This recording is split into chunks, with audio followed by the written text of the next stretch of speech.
Saja kita membuka Alkitab kita dari Ibrani pasal yang ke-12. Mari kita membaca secara bergantian Ibrani pasal yang ke-12 mulai ayat yang pertama hingga ayat yang ke-13. Kitab Ibrani pasal yang ke-12. Saya akan mulai membaca ayat yang pertama. Saudara sekalian, ayat yang kedua, bergantian seterusnya hingga ayat yang ke-13. Saya akan mulai ayat yang pertama. Karena kita mempunyai banyak saksi, bagaikan awan yang mengelilingi kita.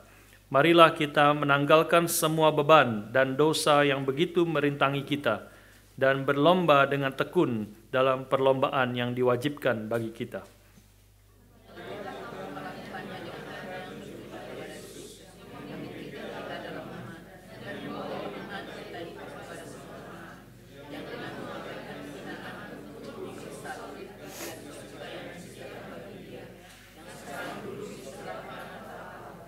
Ingatlah selalu akan Dia yang tekun menanggung bantahan yang sehebat itu terhadap dirinya dari pihak orang-orang berdosa, supaya jangan kamu menjadi lemah dan putus asa.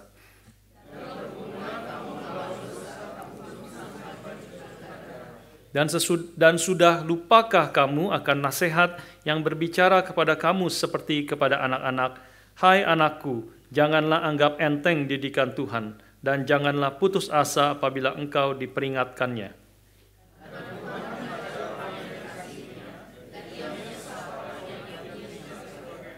Jika kamu harus menanggung ganjaran, Allah memperlakukan kamu seperti anak.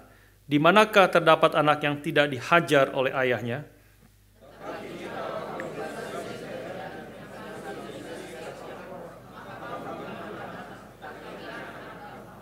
Selanjutnya dari ayah kita yang sebenarnya kita beroleh ganjaran dan mereka kita hormati, kalau demikian bukankah kita harus lebih taat kepada Bapa segala roh supaya kita boleh hidup?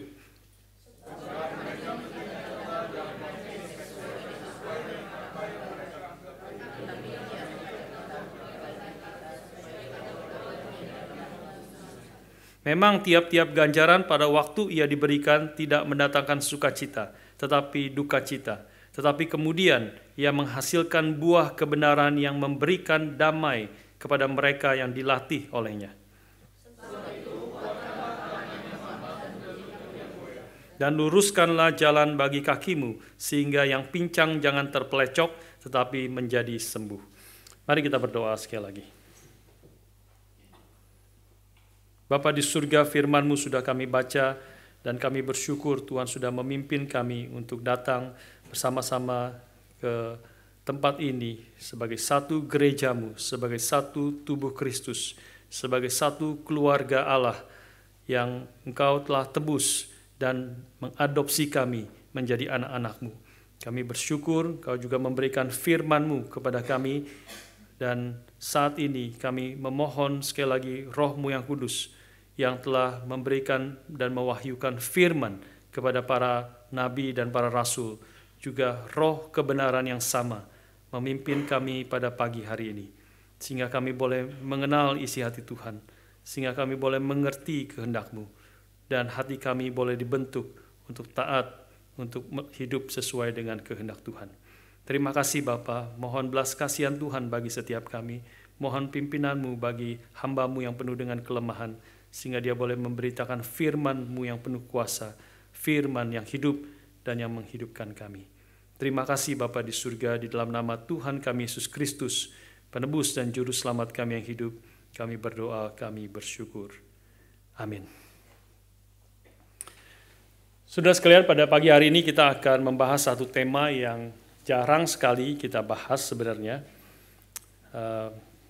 Jarang tetapi penting. Ya, karena tema ini adalah salah satu daripada ciri gereja yang sehat.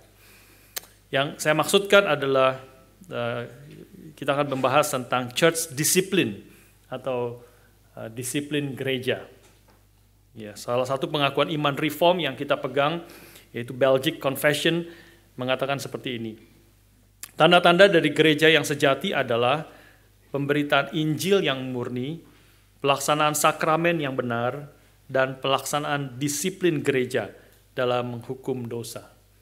Jadi BLG Confession memberi tiga hal ya tentang gereja yang atau tanda-tanda gereja yang sejati, dan salah satunya adalah pelaksanaan disiplin gereja. Saudara sekalian, John Calvin di dalam bukunya Institute of Christian Religion juga membahas tentang disiplin gereja ini di dalam satu bab yang cukup besar. Ya, salah satu babnya bicara tentang gereja dan salah satu babnya bicara tentang disiplin gereja. Dan dia mengatakan bahwa kita tahu bahwa tidak ada masyarakat, tidak ada keluarga, berapapun kecilnya keluarga itu, dapat berjalan dengan baik tanpa disiplin. Ya. Apalagi satu gereja. Dan dia melanjutkan kemudian dengan pertanyaan retorik, apa jadinya kalau setiap orang di dalam keluarga, di dalam negara, dalam masyarakat, dan di dalam gereja boleh melakukan apa saja yang diinginkannya? Apa jadinya? Ya, tentu chaos jadinya kalau itu dibiarkan seperti itu. Nah, saudara sekalian, apa itu disiplin gereja? Kita mau pikirkan bersama-sama, ya. Apa itu disiplin gereja? Sering kita pikir waktu bicara tentang disiplin gereja itu kita selalu berpikirnya secara negatif. Ya, waktu bicara tentang disiplin gereja maka kita berpikir ada kasus yang besar, ya, ada aib yang terjadi, ada affair, ada dosa yang besar yang terjadi. Karena itu gereja harus melakukan disiplin kepada orang-orang yang melakukan dosa ini. Sebenarnya nanti kita lihat bahwa disiplin tidak harus berbicara tentang hal-hal secara negatif seperti demikian. Dan saya rasa pikiran orang secara negatif itu juga didorong atau tidak dibantu oleh terjemahan Alkitab Indonesia yang sepertinya menegaskan hal-hal negatif seperti itu. Ya, tadi ayat-ayat yang tadi kita baca dalam Ibrani pasal yang kedua, Ibrani pasal yang ke-12, itu memberikan terjemahan yang tidak konsisten dengan istilah disiplin ini. Ya, misalnya kalau sudah lihat di dalam ayat yang kelima, di situ dikatakan kutipan dari Amsal mengatakan, hai anakku, janganlah anggap enteng didikan Tuhan. Kata didikan itu adalah terjemahan dari disiplin. Ya, hai anakku, janganlah anggap enteng didikan Tuhan dan janganlah putus asa apabila engkau diperingatkannya. Nah, tapi saudara, ayat yang ke-6 langsung kata yang sama sebenarnya diterjemahkan dengan berbeda oleh LAI. Saya agak heran kenapa diterjemahkan dengan berbeda. Ya, karena Tuhan menghajar orang yang dikasihinya. Kata menghajar itu sebenarnya kata yang sama dipakai di dalam ayat sebelumnya, bicara tentang didikan. Ya, tetapi sekarang diterjemahkan dengan dihajar. Tuhan menghajar orang yang dikasihinya. Dan yang kalimat kedua, dan ia menyesah orang yang diakui sebagai anak. Menyesah, mungkin menyesah kayak ngeri banget ya, disesah orang itu ya, anak itu ya. Sebenarnya dihukum orang yang diakui sebagai anak. Ayat selanjutnya juga terjemahan sebenarnya seharusnya bisa diterjemahkan sebagai disiplin. Ya, kalau sudah lihat ESV, NIV itu menerjemahkan semua kata ini kemudian menjadi disiplin, tetapi Indonesia menerjemahkannya secara berbeda. Ayat 7, jika kamu harus menanggung ganjaran, nah ganjaran itu sebenarnya disiplin juga. Ya, kata yang sama dipakai, ya, tetapi dipakai ganjaran kelihatan lebih negatif ya, lebih keras ya. Allah memperlakukan kamu seperti anak, di manakah terdapat anak yang tidak dihajar oleh ayahnya. Hajar lagi itu. Ya, hajar itu sebenarnya disiplin sekali lagi. For what son is not disciplined by his father. Ya, jadi kalau diterjemah secara disiplin itu agak berbeda.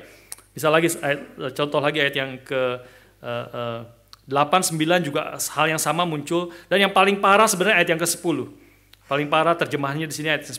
Saudara, saya katakan Indonesia itu terjemahannya kadang-kadang saya mengkritik gitu ya, terjemahan LAI. Bukan berarti selalu seperti itu, Saudara. Ya, di dalam persekutuan doa kemarin saya katakan di dalam kitab Mazmur ya. Mazmur itu justru kata terjemahan Indonesia sangat indah di situ. Mazmur 62 kalau tidak salah. Terjemahan Indonesia sangat indah ya, tetapi ada poin-poin yang kita harusnya bisa lebih baik. Ayat ke-10, ini terjemahan yang sangat tidak konsisten di sini. Ya, ayat ke-10 mengatakan begini, sebab mereka mendidik kita dalam waktu yang pendek. Nah, itu kata mendidik tentu disiplin lagi. Benar itu diterjemahkan ya. Mendidik mungkin lebih tepat dikatakan mendidik sebenarnya. Sebab mereka mendidik kita dalam waktu yang pendek, bicara tentang orang tua kita, sesuai dengan apa yang mereka anggap baik. Tetapi Dia, Tuhan, menghajar kita untuk kebaikan kita. Sebenarnya kata menghajar itu sekali lagi kata yang sama dengan kata mendidik dipakai di situ. Ya, jadi membingungkan sebenarnya. Kenapa satu dikata pakai mendidik, di kalimat kedua dipakai menghajar, kata yang sama diterjemahkan. Ya, padahal memiliki arti yang bagi kita Indonesia sangat berbeda ya antara mendidik dengan menghajar, gitu ya. Tetapi Dia menghajar kita untuk kebaikan kita supaya Dia beroleh bagian dalam kekudusannya. Jadi saudara sekalian, waktu ya, kata mendidik menghajar kayaknya beda dong ya, beda banget ya kata mendidik menghajar, ganjar mungkin kita ganjaran itu mungkin kita agak jarang pakai begitu ya. Ganjaran mungkin salah pikir mengganjar itu mungkin lebih ke konsekuensinya ya, hasilnya gitu. Tapi jadi saudara sekalian, kalau kita pikir tentang kata mengganjar, menghajar, wah, saya pikirannya apa? Saudara, waktu saya baca itu pikirannya apa? Pikirannya kita disabet oleh orang tua kita pakai sapu lidi atau pakai rotan. Ya, ini banyak pengalaman di sini pasti. Waktu kata bicara tentang menghajar, kita ingat orang papa kita keluarin ban pinggang. Ya, kalau lagi marah, ya, sabet. Mungkin ada anak-anak yang bandel, ya, mensabet dengan ban pinggang. Mungkin kalau kita mengganjar, menghajar itu ibu yang marah sama anaknya, ngomong-ngomong kalimat-kalimat yang kurang ajar, yang kotor, yang melawan. Nanti mama cabein ya mulutnya ya, kasih cabe mulutnya. Ya mungkin ada yang pernah kena cabe mulutnya di sini ya. Baru ingat, baru sadar gitu ya. Itu waktu saya pernah dengar seorang yang memberi kesaksian, dia waktu dihajar oleh ayahnya itu, dia waktu bandel sekali waktu kecil, dia diikat di pohon. Gitu ya. Hukumnya tuh diikat di pohon. Gitu. Benar-benar dia memberi kesaksian, saudara sekalian. Jadi mungkin muncul banyak bad memories di pikiran kita waktu muncul kata hajar, ya, menghajar, mengganjar, gitu ya.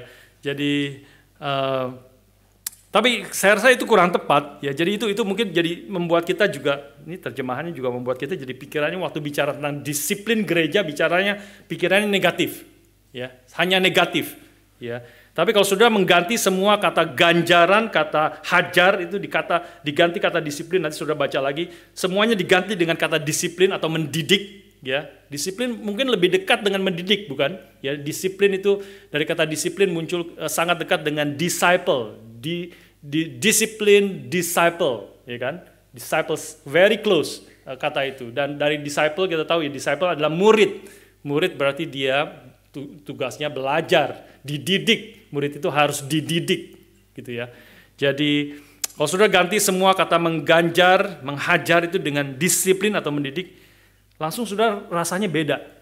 Langsung, ngertinya langsung beda ya. Kok bisa beda ya? Seperti itu. Nah, itu pentingnya memang terjemahan Alkitab yang tepat ya, sesuai dengan bahasa aslinya. Nah, saudara sekalian, jadi disiplin itu sebenarnya sekali lagi lebih dekat dengan didikan, meski memang nanti seperti kita tahu juga nanti kita lihat bahwa akan termasuk di dalamnya, termasuk di dalam didikan, termasuk di dalam disiplin itu ada hukuman memang, ya, ada hajaran, ada ganjaran di dalam keadaan tertentu. Tetapi tidak selalu itu, ya, itu mungkin the last resort mungkin sebenarnya. Tetapi ada banyak secara besarnya bicara tentang disiplin dan juga termasuk disiplin gereja itu adalah berbicara tentang hal yang positif sebenarnya. Mendidik kita, membangun hidup kita supaya kita hidup di dalam kebenaran, jalan yang benar, supaya hidup kita berkenan kepada Tuhan. Nah, itu yang arti kata disiplin di sini. Kita lihat lagi sebenarnya di dalam misalnya ayat yang ke-5-6 di situ ya, ketika penulis Ibrani mengutip Amsal. Di situ mengatakan, "Hai anakku, janganlah anggap enteng didikan Tuhan dan janganlah putus asa bila engkau diperingatkannya, karena Tuhan mendisiplin, ya, menghajar atau mendisiplin orang yang dikasihinya dan ia menghukum orang yang diakuinya sebagai anak. Nah, saudara sekalian, Amsal memang banyak sekali berbicara tentang mendisiplin anak. Ya, kita tahu kalau sudah mengikuti renungan dari Tim Keller tentang Amsal, kita banyak bicara, banyak berhari-hari ya berbicara tentang mendisiplin anak-anak.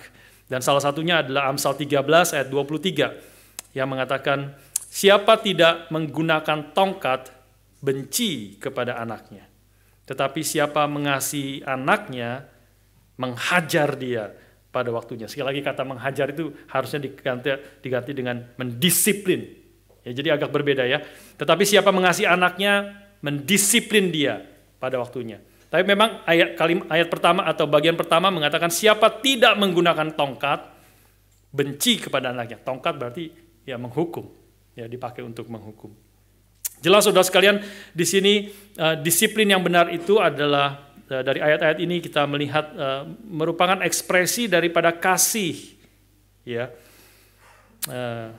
Tentu orang bisa mendisiplin anaknya, menghukum anaknya bisa karena marah, karena mengganggu orang tuanya.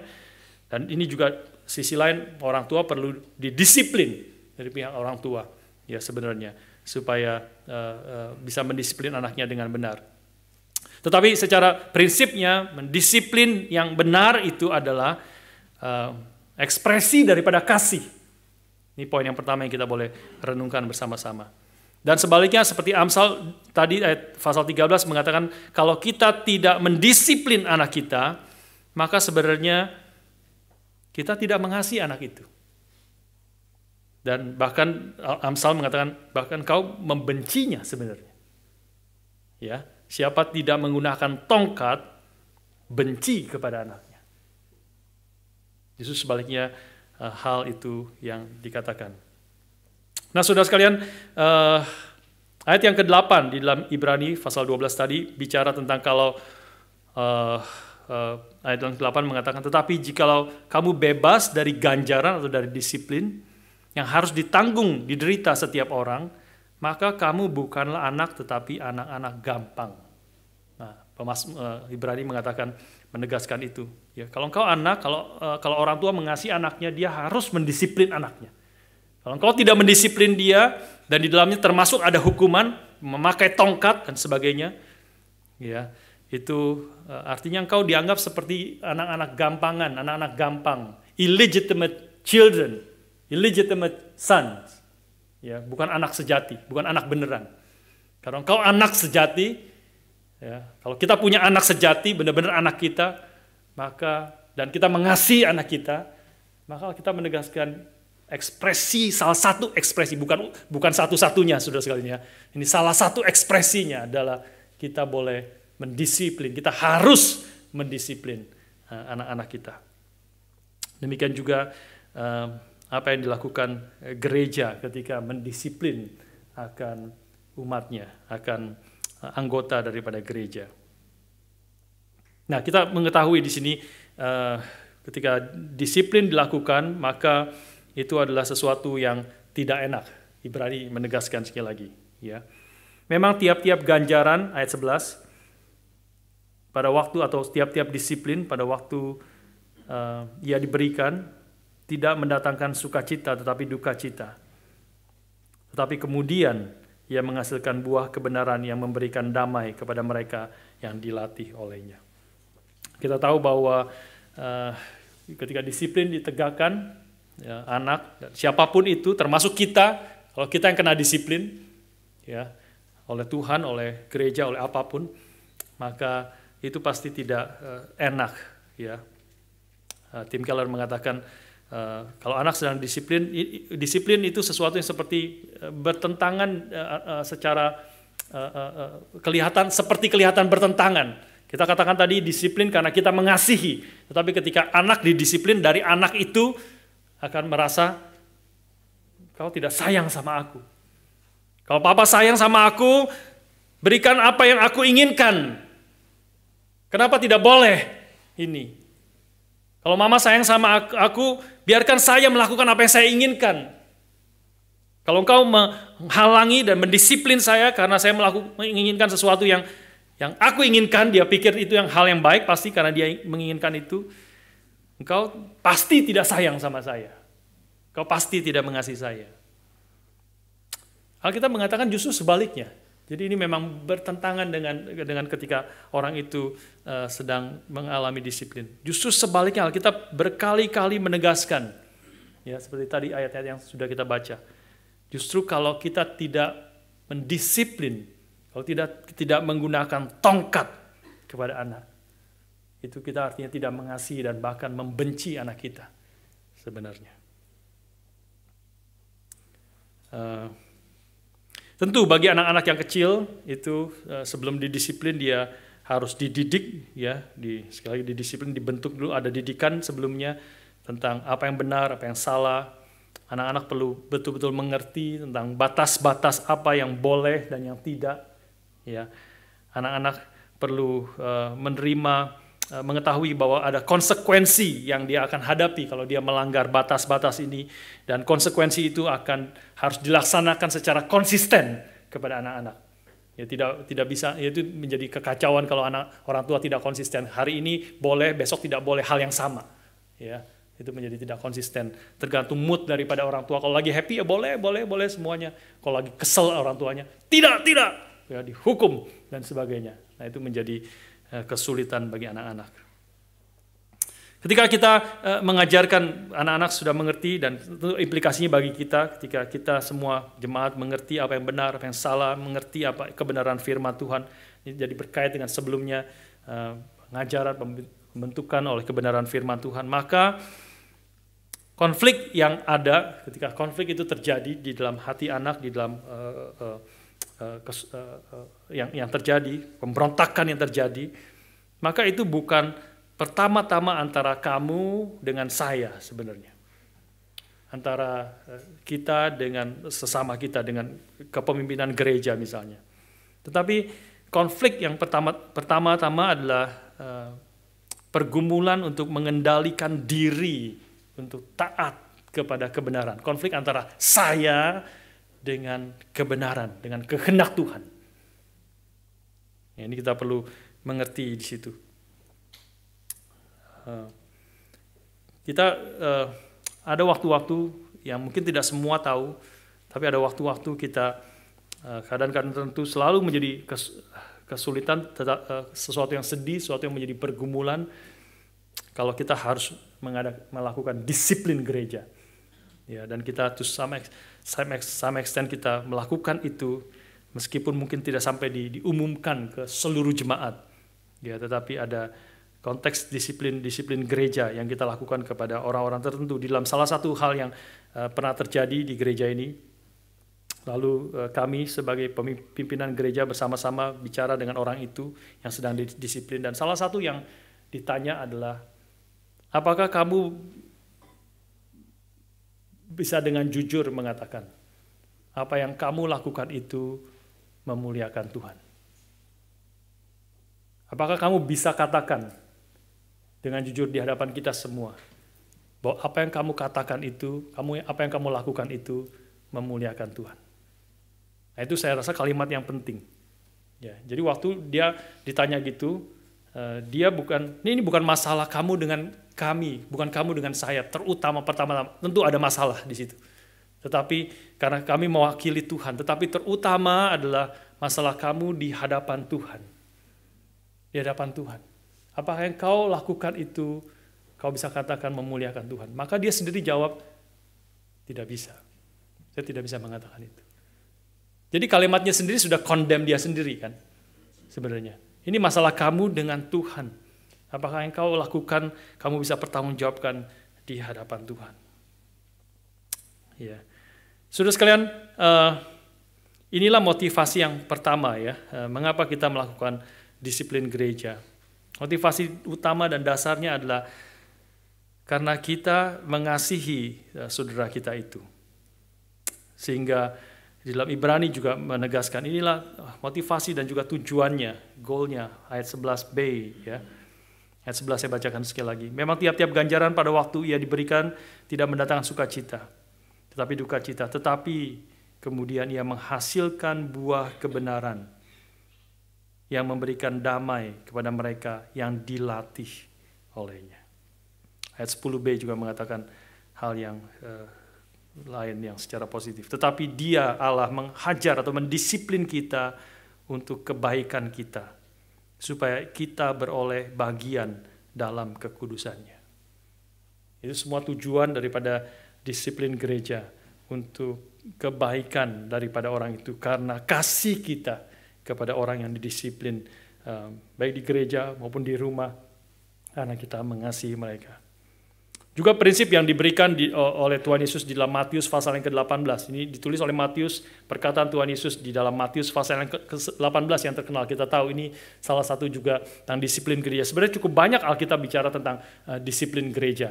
Ya. Matius 18, Tuhan Yesus mengatakan, jikalau saudaramu berdosa kepadamu, melakukan yang salah, hampiri dia, bicara 4 mata, bicara berdua. Tegurlah dia 4 mata. Kalau dia kemudian bertobat, sadar kesalahannya, bertobat, kau telah memenangkannya. Selesai. You forgive, dan bersama-sama selesai, rekonsiliasi. Ya. Tapi kalau dia tetap tidak mau bertobat, maka panggillah, ajaklah 1 atau 2 orang yang lain sebagai saksi. Ini seperti perwakilan gereja yang lain, 1-2 orang lagi bersama-sama. Tegur bersama-sama. Karena ada saksi 2-3 orang, itu menjadi saksi yang pasti. Setuju memang apa yang kau lakukan itu salah. Tapi kalau dia tetap tidak mau bertobat, maka katakan itu kepada gereja dan anggaplah dia sebagai orang berdosa, sebagai pagan, orang kafir, atau seperti pemungut cukai. Ya. Saudara sekalian, saudara perhatikan di dalam perkataan Tuhan Yesus itu, setiap langkah yang Tuhan Yesus lakukan, mulai dari pertama sampai yang terakhir, sebenarnya tujuannya itu untuk membalikan orang itu kembali ke jalan Tuhan. Tujuannya itu secara positif sebenarnya. Ya, dari awal ketika dia sadar akan dosanya, selesai, engkau telah memenangkan dia. Tahap yang kedua juga tujuannya itu bicara lebih banyak, lebih pressure. Jelas, supaya engkau betul-betul, ini bukan subjektif kamu dengan saya. Ini adalah memang engkau melakukan kesalahan, dosa. Maka supaya dia ada pressure sadar. Iya, ini salah. Itu kalau dia bertobat, selesai. Sudah selesai. Bahkan sampai yang terakhir, diumumkan kepada gereja, kepada seluruh gereja. Sampai dia tidak mau bertobat juga. Anggaplah dia sebagai orang berdosa, sebagai orang kafir, atau sebagai pemungut cukai. Itu pun sampai saat itu pun adalah tujuannya adalah supaya dia kemudian sadar akan dosanya dan kembali kepada Tuhan. Karena apa? Karena Matius yang tulis ayat itu adalah dia sendiri adalah pemungut cukai. Dia sendiri adalah pemungut cukai. Dia sendiri adalah orang yang berdosa, pemungut cukai yang sangat dibenci oleh masyarakat pada saat itu. Dia adalah pemungut cukai yang dipanggil oleh Tuhan kembali kepada Tuhan. Itu adalah sampai tahap yang terakhir. Anggaplah dia seperti pemungut cukai, seperti saya, yang akhirnya menjadi murid Kristus, bertobat, meninggalkan dosa. Itu perlunya disiplin gereja, itulah secara utamanya untuk kebaikan orang itu sendiri. Untuk kebaikan orang itu. Dia boleh mengenal Tuhan, kembali jalan yang benar. Sehingga dia boleh damai sejahtera. Sehingga dia boleh berbagian dalam kekudusan Tuhan. Ini poin yang pertama, saudara sekalian, berbicara tentang disiplin gereja untuk kebaikan orang itu karena kasih dan seterusnya. Yang kedua, saudara sekalian, mengapa gereja yang sehat perlu melakukan disiplin gereja? Bukan hanya untuk kebaikan orang itu tentu, tapi juga untuk kebaikan orang lain. Untuk kebaikan orang lain. Bagaimana supaya orang lain melihat bahayanya hidup di dalam dosa, dan betapa seriusnya dosa itu. Saya bacakan bagi saudara di dalam 1 Timotius pasal yang ke-5 ayat 19-20. Perkataan Paulus kepada Timotius mengatakan, janganlah engkau menerima tuduhan atas seorang penatua kecuali kalau didukung 2 atau 3 orang saksi. Itu tadi prinsip yang sama dari Matius pasal 18, ya. Harus ada 2-3 orang saksi. Ayat 20. Mereka yang berbuat dosa, hendaklah kau tegur di depan semua orang, agar yang lain pun takut. So that the others may take warning. NIV menerjemahkan itu. Jadi peringatan, jadi ada ketakutan, sadar betapa seriusnya akan dosa ini. Saudara sekalian, jadi disiplin gereja itu dilakukan karena satu kesadaran seperti minggu lalu kita membahas bahwa kita adalah anggota tubuh Kristus, kita adalah satu tubuh. Ya, kita adalah satu tubuh, sehingga kalau ada satu anggota tubuh yang tidak berfungsi sebagaimana seharusnya, ya ada sakit dan sebagainya, maka kita perlu memperhatikan, perlu mengasihi, perlu merawat, dan perlu menegur, mendisiplin dia, sehingga dia boleh hidup kembali menjadi satu tubuh yang harmonis, yang di dalam kehendak Tuhan, di dalam kasih, membangun bersama-sama ke arah Kristus yang adalah kepala daripada tubuh. Kita adalah, we are our brother's keepers. Kita adalah penjaga. Ini kembali ke situ. Ini panggilan kita sebagai umat Tuhan, sebagai satu tubuh Kristus. Kita adalah penjaga daripada saudara-saudara kita. Tuhan memanggil kita seperti itu. Sekali lagi kita tidak dipanggil menjadi sendiri-sendiri. Minggu lalu saya sudah katakan ini menjadi godaan kita di dalam zaman ini. Di dalam zaman yang sangat individualisme. Bahkan individualisme yang ekstrim. Ya, apalagi di dalam zaman kita hidup di kota atau negara Australia ini yang sangat individualisme yang tinggi, besar sekali, tinggi sekali. Saya bayangkan kalau saya tinggal di rumah saya sekarang itu seperti kalau Indonesia itu klaster ada 10 unit. Itu kalau di Indonesia pasti kita sering ngobrol-ngobrol tuh 10 unit. Ya, sering ngobrol-ngobrol ya pasti deh. Ya ngapa-ngapain, keluarin sampah, apa-apa lagi ngobrol, bisa pinjem-pinjem makanan, tukar garam dan sebagainya. Ya kalau tidak ada, ya itu saya hanya terjadi dengan sebelah tetangga, karena tetangga itu adalah saudara seiman, jemaat kita juga. Ya, tapi dengan yang lain, ya ngobrol saya coba kenal saya kenal semuanya. Tapi ya sangat sense sekali. Privacy, jangan kutak-atik dan sebagainya. Ya, saya mencoba mereka tetangga seberang itu unit 10 itu dia ada ambulans datang, ada dia sakit dan sebagainya. Saya coba ngobrol, tanya dan sebagainya. Ya, tapi secara umum sangat individual, ya, individual sangat tinggi dan tidak jangan I will not touch you, don't touch me, ya. Saya masing-masing. Nah kalau itu terjadi di dalam gereja juga itu tidak sehat. Itu gereja yang tidak sehat. Kalau gereja menjadi individualisme yang sangat tinggi terjadi, dan itu adalah gereja yang berarti sudah dipengaruhi oleh culture, oleh lingkungannya, dan bukan dibentuk oleh kebenaran firman Tuhan.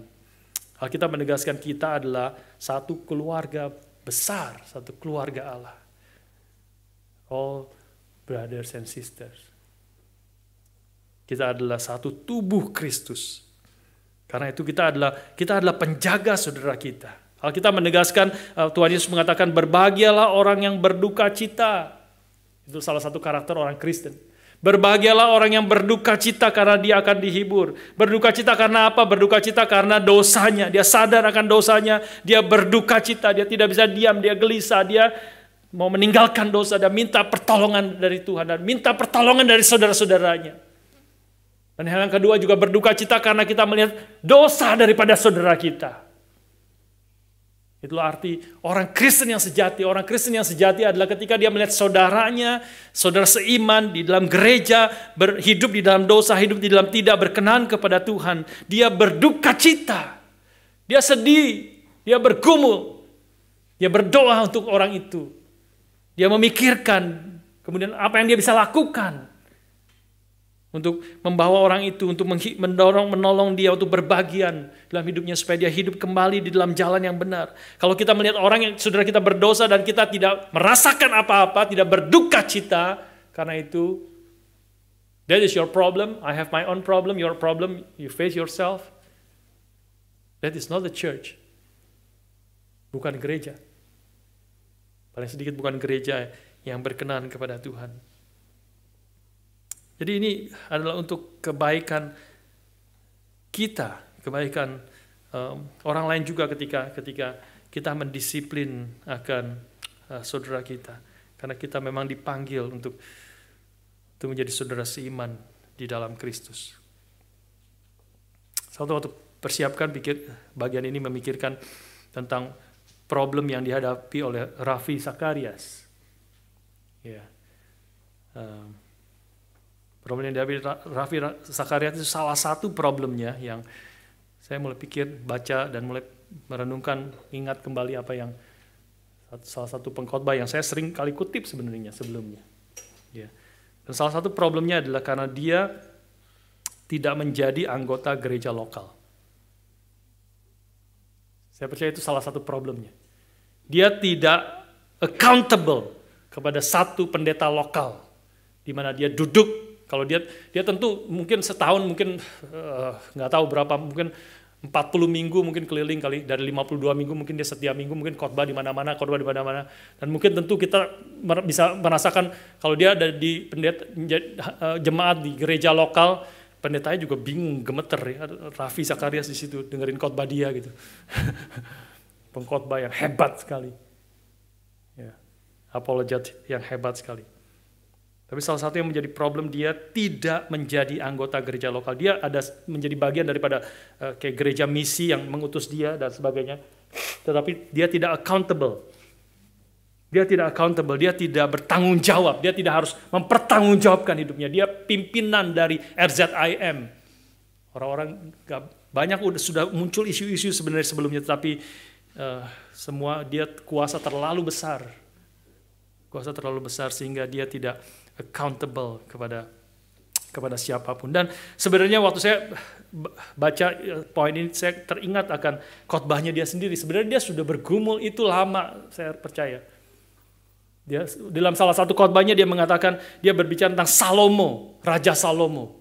Raja Salomo yang mulainya dengan sangat baik, mulainya dengan sangat indah.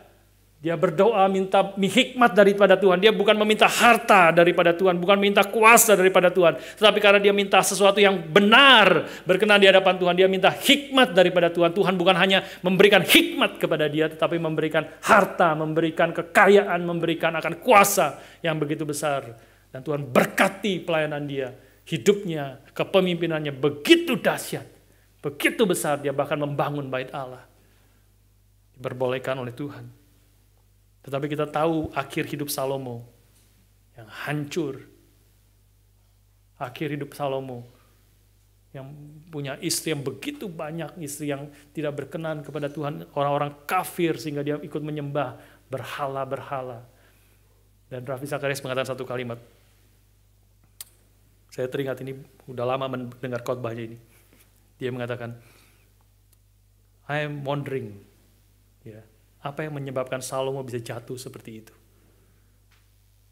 Dan waktu dia menyelidiki dan membandingkannya khususnya dengan Daud dan dengan raja-raja yang lain di dalam Perjanjian Lama, salah satu problem dari Salomo adalah dia tidak punya nabi yang memperingatkan dia. Dia tidak punya seorang hamba Tuhan yang menegur akan dosanya. Daud jatuh di dalam dosa memang. Daud jatuh dalam dosa yang parah. Tapi dia punya Nabi Nathan. Dia punya Nabi Nathan, nabi yang sebenarnya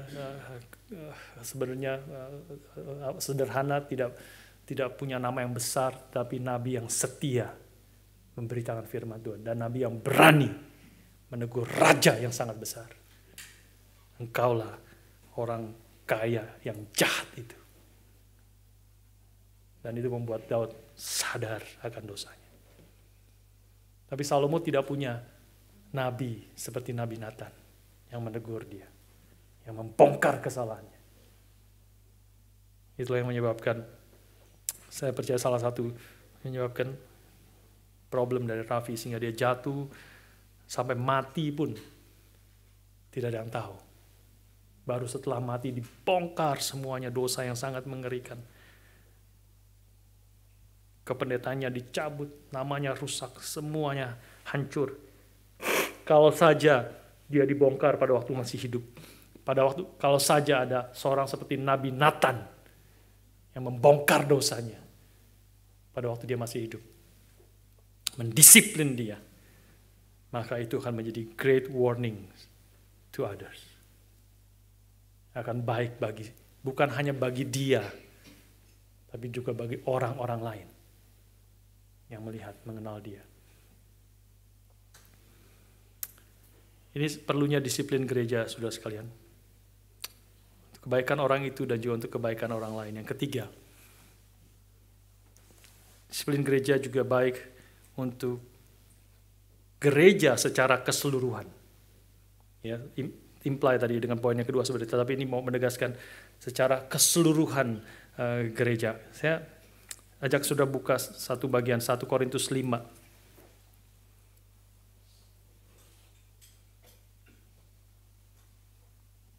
1 Korintus 5 ini bagian lain bicara tentang disiplin gereja. 1 Korintus 5 ayat 1 sampai 8 saya bacakan bagi saudara. Mengapa memang orang mendengar bahwa ada percabulan di antara kamu, di antara jemaat di Korintus. Dan percabulan yang begitu rupa seperti yang tidak terdapat sekalipun di antara bangsa-bangsa yang tidak mengenal Allah, yaitu bahwa ada orang yang hidup dengan istri ayahnya.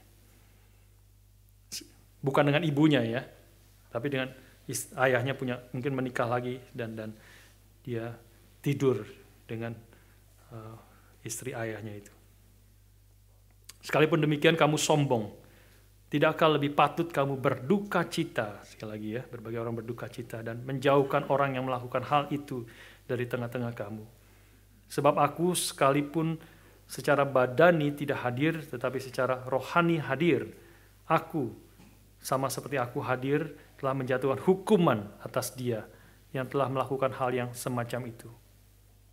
Bila mana kita berkumpul dalam roh, kamu bersama-sama dengan aku, dengan kuasa Yesus Tuhan kita, orang itu harus kita serahkan dalam nama Tuhan Yesus kepada iblis, sehingga binasa tubuhnya agar rohnya diselamatkan pada hari Tuhan. Kemegahanmu tidak baik. Tidak tahukah kamu bahwa sedikit ragi mengkamiri seluruh adonan? Di sini poinnya ya. Buanglah ragi yang lama itu, supaya kamu menjadi adonan yang baru. Sebab kamu memang tidak berragi. Sebab anak domba Paskah kita juga telah disembelih, yaitu Kristus. Karena itu marilah kita berpesta bukan dengan ragi yang lama, bukan pula dengan ragi keburukan dan kejahatan, tetapi dengan roti tidak berragi, yaitu kemurnian dan kebenaran. Kalimat yang sangat keras ya dari Paulus kepada orang ini, pada orang yang hidup tidur dengan istri daripada ayahnya. Karena orang ini bukan hanya berdosa, melakukan sesuatu yang berdosa, tapi yang menjadi problem adalah dia merasa oke di dalam dosanya itu. Dan yang lebih parah, Paulus menegur seluruh gereja Korintus. Karena gereja Korintus, seluruh jemaatnya, seluruh gereja lokal itu juga merasa oke dengan keadaan ada jemaat yang seperti ini. Karena itu Paulus menegur seluruh gereja sebenarnya. Ya, harusnya nanti ketika kita berkumpul, orang itu harus diserahkan kepada iblis dalam nama Tuhan Yesus Kristus. Sehingga binasa tubuhnya agar rohnya diselamatkan pada hari Tuhan. Ini most likely menunjuk kepada excommunication daripada orang ini yang bertujuan sekali lagi untuk kebaikan seluruh jemaat. Ya. Kebaikan seluruh jemaat. Karena sedikit ragi itu akan merusak seluruhnya, seluruh adonan.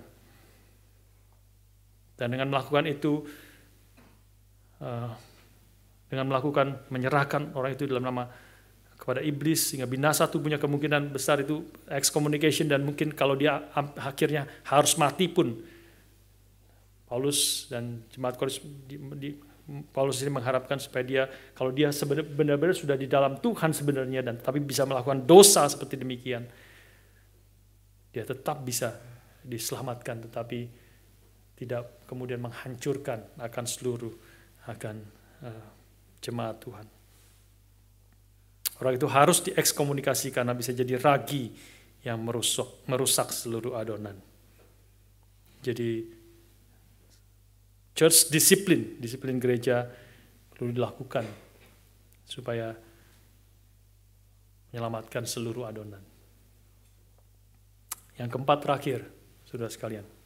Mengapa disiplin gereja harus dilakukan? Ultimately, disiplin gereja harus dilakukan karena untuk menyatakan kemuliaan Allah. Ketika jemaat, ketika gereja itu memancarkan, merefleksikan akan kekudusannya. Kembali kepada Ibrani 12 yang tadi kita baca. Di situ kita melihat, kita sudah membahas tentang disiplin di dalam melalui Ibrani pasal 12. Tetapi kalau sudah lihat konteksnya, konteks daripada disiplin yang dilakukan di sini adalah ditulis di dalam konteks supaya kita meninggalkan dosa dan bertumbuh ke arah Kristus. Ya. Itu konteksnya ya. Sebelum masuk ke dalam disiplin gereja, konteksnya ayat 1 dan 2 itu memberi kepada kita konteksnya.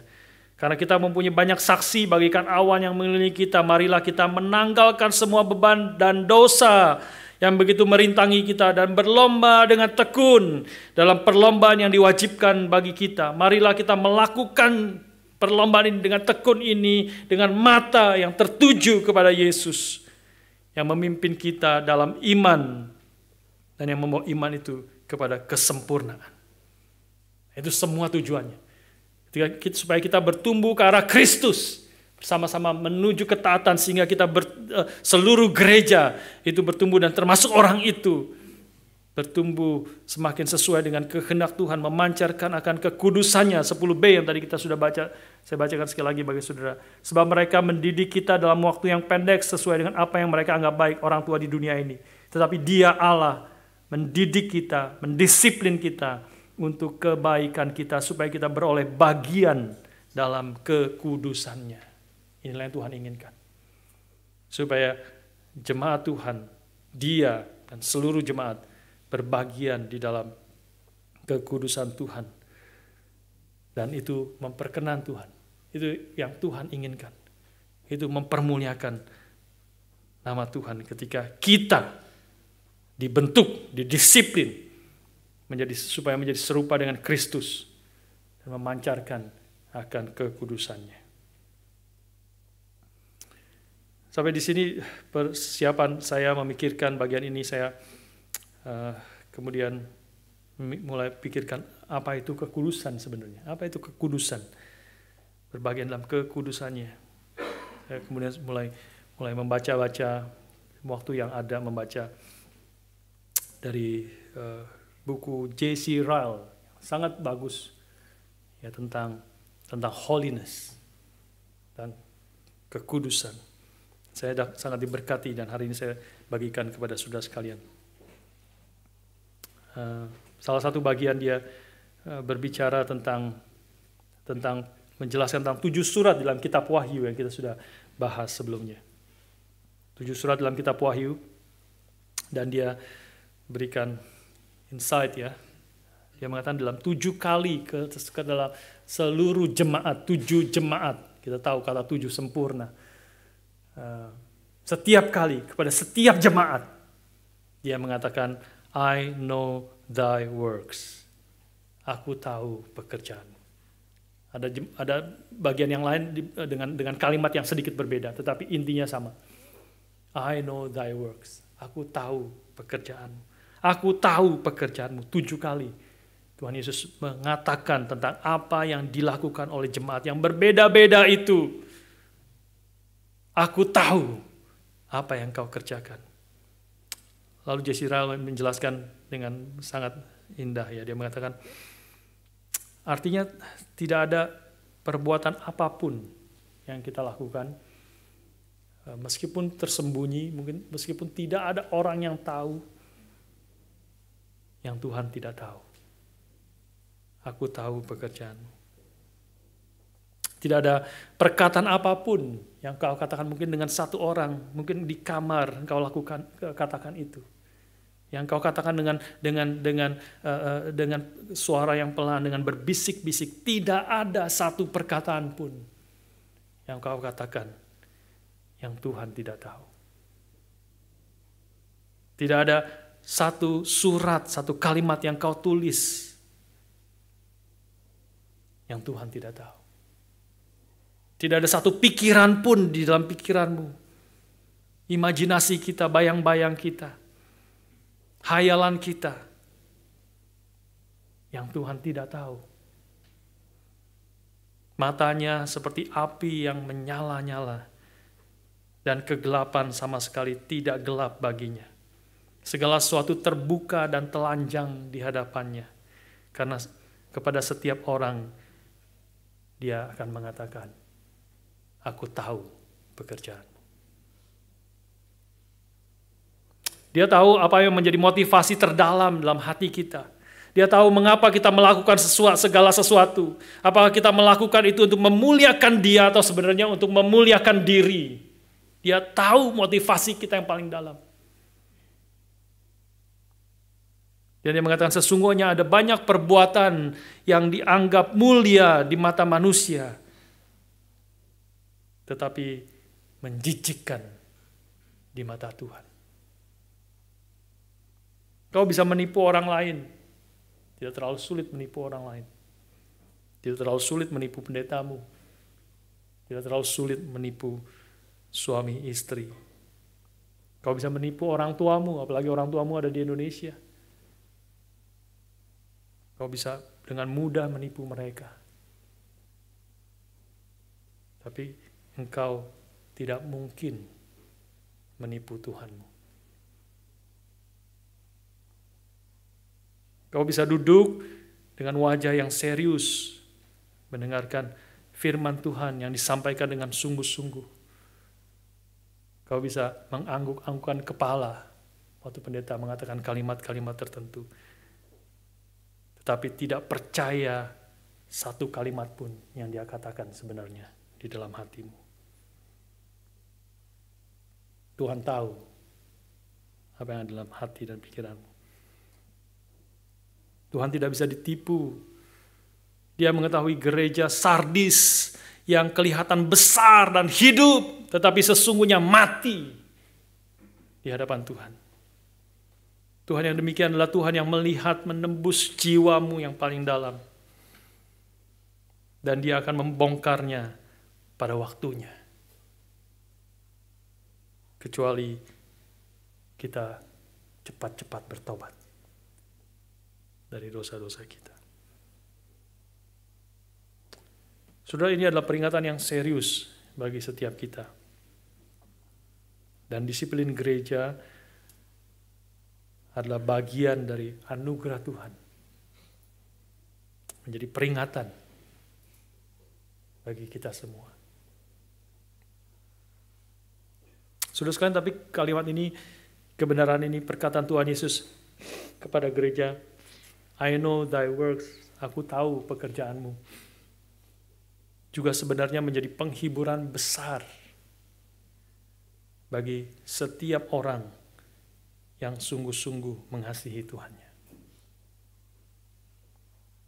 Aku tahu pekerjaanmu, itu menjadi penghiburan, dorongan, kekuatan bagi kita, bagi orang-orang yang mengasihi Tuhannya. Meski tidak begitu dihargai oleh manusia, segala apa yang kita lakukan. Orang lain, termasuk diri kita sendiri, mungkin tidak melihat ada sesuatu yang bisa dibanggakan dari apa kita kerjakan. Semua serba tidak sempurna. Ada begitu banyak kekurangan yang kita lakukan.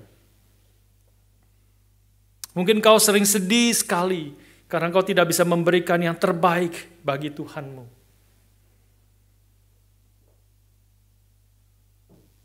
Tapi kalau ini adalah saudara sekalian,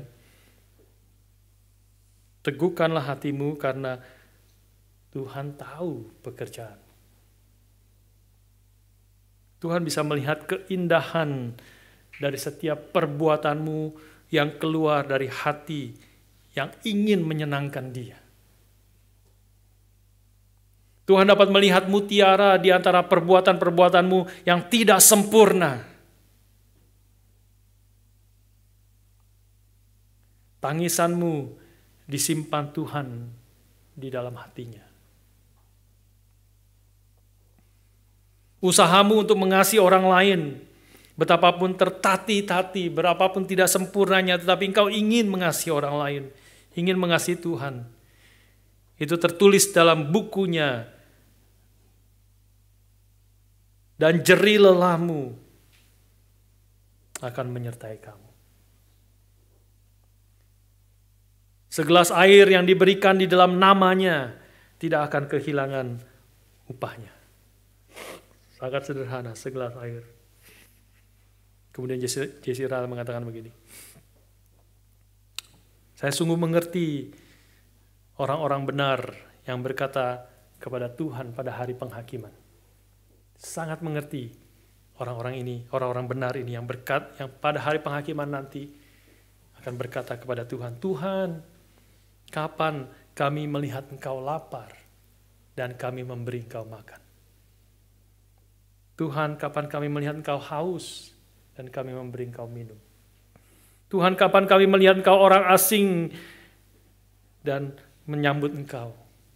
Tuhan, kapan kami melihat Engkau telanjang dan memberi pakaian kepadamu? Tuhan, kapan kami melihat Engkau di dalam penjara dan kami mengunjungi Engkau? Ini adalah orang-orang yang sederhana, yang mengasihi Tuhan. Tetapi mereka merasa tidak bisa berbuat hal-hal yang besar.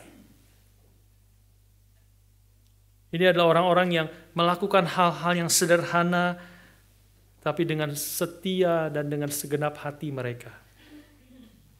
Hal-hal yang mereka sendiri anggap begitu kecil karena dunia, bahkan teman-temannya, bahkan orang-orang sekelilingnya, bahkan gerejanya, itu tidak menganggap itu sesuatu yang penting, sesuatu yang berharga. Dia sendiri merasa ini sesuatu yang sangat kecil, yang tidak mungkin dan tidak layak akan disebut di akhir zaman.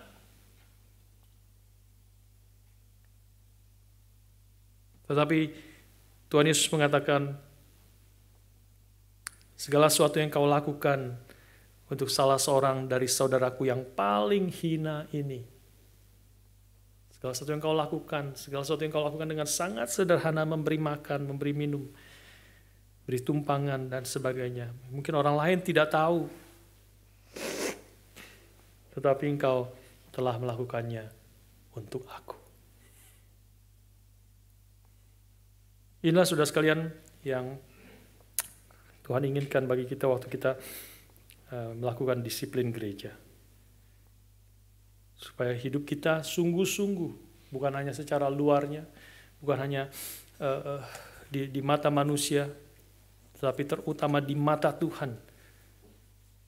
Hidup kita, apa yang kita lakukan, apa yang kita pikirkan, apa yang kita kerjakan. Mungkin banyak yang tidak tahu.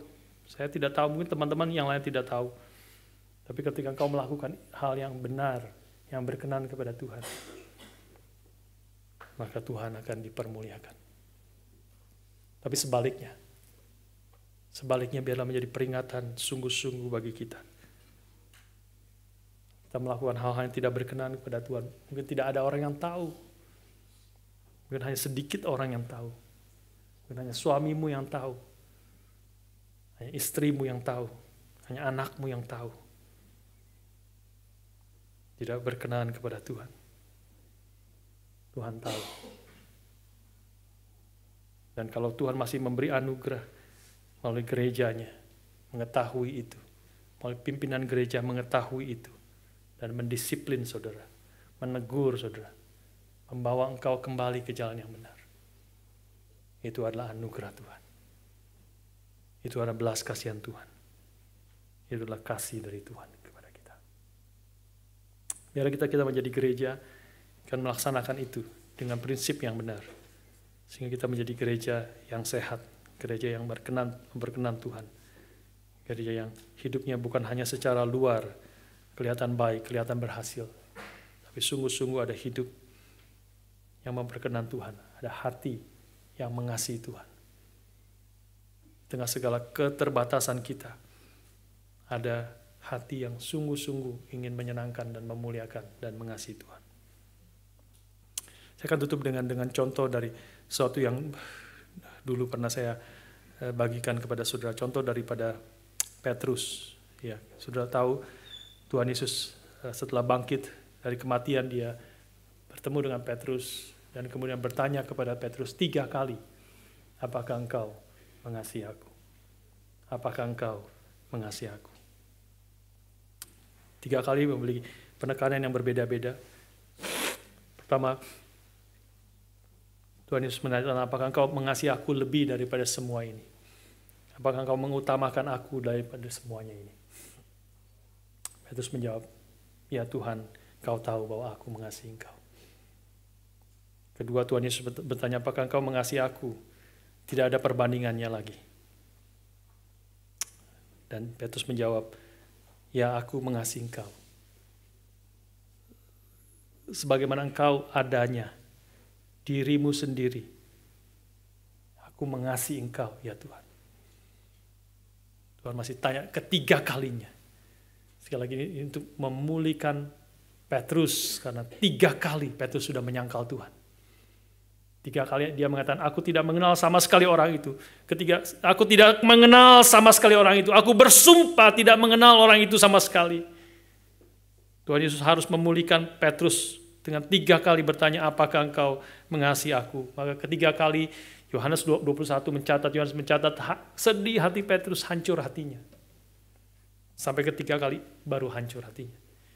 Dan dia, karena Tuhan bertanya untuk ketiga kalinya, apakah engkau mengasihi aku? Dan Petrus menjawab dengan kalimat yang jauh lebih panjang daripada sebelumnya. Dia menjawab, Tuhan, engkau tahu segala sesuatu. Nah, kalimat ini belum muncul sebelumnya. Tuhan, kau tahu segala sesuatu. Sekali lagi ini kalimat yang sama dengan apa yang Tuhan Yesus katakan kepada jemaat. Aku tahu segala pekerjaanmu. Tuhan, kau tahu segala sesuatu. Artinya apa? Artinya adalah Tuhan, kau tahu aku sudah menyangkali engkau 3 kali. Tuhan, kau tahu bahwa sebelumnya aku sudah berkata dengan sombongnya, oh, aku tidak akan menyangkali engkau. Kalau murid-murid yang lain mungkin mereka bisa meninggalkan engkau, tetapi aku tidak mungkin meninggalkan engkau. Bahkan aku rela mati bagimu. Kesombongannya dia berkata, aku bahkan rela mati bagimu. Tapi ketika hari itu tiba, seperti peringatan daripada Tuhan sendiri, Tuhan sudah mengatakan, hati-hati jangan sombong, berdoa. Dia tidur, dia tidak berdoa. Berdoa bersama-sama dengan aku di Taman Getsemani. Dia dengan murid-murid yang tertidur. Dia tidak tertidur, tidak berdoa, tidak bersandar kepada Tuhan. Hati-hati Petrus, sebelum ayam berkokok 2 kali, kau akan menyangkal aku 3 kali. Dia tetap mengatakan, aku tidak akan sekali-kali menyangkal engkau. Karena aku rela mati. Dan akhirnya betul-betul Petrus menyangkali Tuhan. Bahkan dari perkataan budak perempuan yang kecil, engkau salah satu muridnya bukan? Kau pengikut dia bukan? Dia bersumpah, aku tidak mengenal sama sekali orang itu. Tuhan, kau tahu segala sesuatu. Engkau tahu bahwa aku dengan sombongnya mengatakan aku tidak akan menyangkali, tidak akan meninggalkan engkau. Kau juga tahu bahwa aku menyangkali engkau 3 kali. Betul-betul bersumpah bahkan tidak mengenal engkau sama sekali. Tapi Petrus juga boleh mengatakan, Tuhan, kau tahu segala sesuatu. Artinya juga, kau tahu ketika aku menyangkali engkau 3 kali dan ayam berkokok. Aku sadar akan dosaku. Aku sadar akan kesalahanku. Aku sadar akan kesombonganku. Aku sadar akan berapa besarnya dosaku. Dan kau tahu betapa aku menangis dengan sedih. Itu dicatat dalam Alkitab. Setelah dia mendengar ayam berkokok, dia sadar. Teringat perkataan Tuhan Yesus, dia sadar. Dia sudah melakukan dosa yang besar. Kau tahu juga bahwa aku sudah menangis dan bertobat minta ampun kepadamu. Mohon belas kasihan Tuhan. Engkau tahu segala sesuatu. Dan kalau engkau melihat hatiku yang paling dalam, engkau yang tahu segala sesuatu, juga engkau bisa mengetahui bahwa benar, bahwa aku mengasihi engkau. Itulah perkataan Petrus kepada Tuhan. Di tengah segala keberadaan dia tahu. Dia tahu bahwa Tuhan tahu bahwa dia mengasihi Tuhan. Apakah sudah juga bisa berkata demikian di hadapan Tuhan?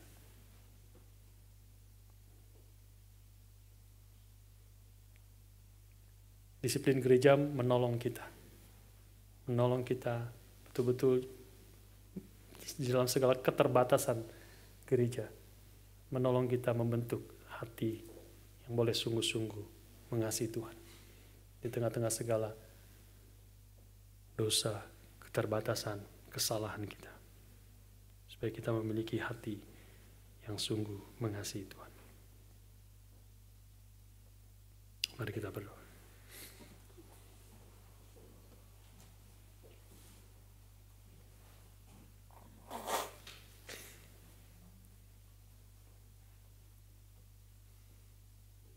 Aku berserah, aku berserah pada Yesus Juru Selamat, aku berserah.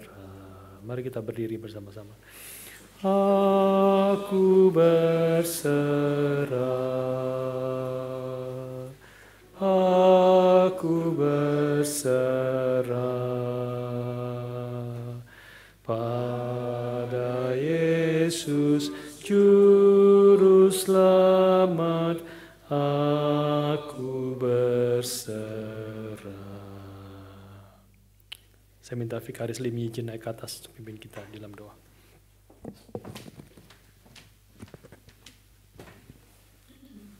Let us pray. Mari kita berdoa. Our Father in heaven, Bapa kami di surga, please forgive us, ampunilah dosa kami, because we are too often easily pleased with ourselves. karena kami terlalu sering mudah untuk senang atas diri kami sendiri, To be okay with our spiritual condition. menganggap diri kami oke dengan keadaan rohani kami, To be comfortable with the fact that we're not moving forward. merasa diri kami baik-baik saja meskipun kami tidak maju di dalam iman kami. Forgive us for many other things. Ampuni kami untuk banyak hal di dalam hidup kami. That sometimes we are happy that our sins are not known by others. Kadang-kadang kami senang kalau dosa kami tidak diketahui oleh orang lain. Or if they're known by some people, we're happy that they are happy with our sins. Dan bahkan kami senang kalau tidak senang kalau orang lain tidak senang akan dosa kami. And sometimes we found ourselves allies in sin, and we're happy that they approve of us. Dan bahkan kami seperti bersahabat dengan dosa karena saudara-saudara kami menyetujui kami hidup dalam dosa. But Father, we know that you have called us from darkness into light. Bapa, kami tahu Engkau telah memanggil kami dari kegelapan kepada terang-Mu yang ajaib. You have called us to become one holy nation. Engkau telah memanggil kami menjadi satu bangsa yang kudus. And Father, we are too weak to make it true by our own strength. Bapa, kami terlalu lemah untuk menjadikan hidup kami benar dengan kekuatan kami sendiri. We ask that you use this church Kami berdoa biar Engkau memakai gereja ini to help us, untuk menolong kami, to strengthen us. memberi kekuatan kepada kami.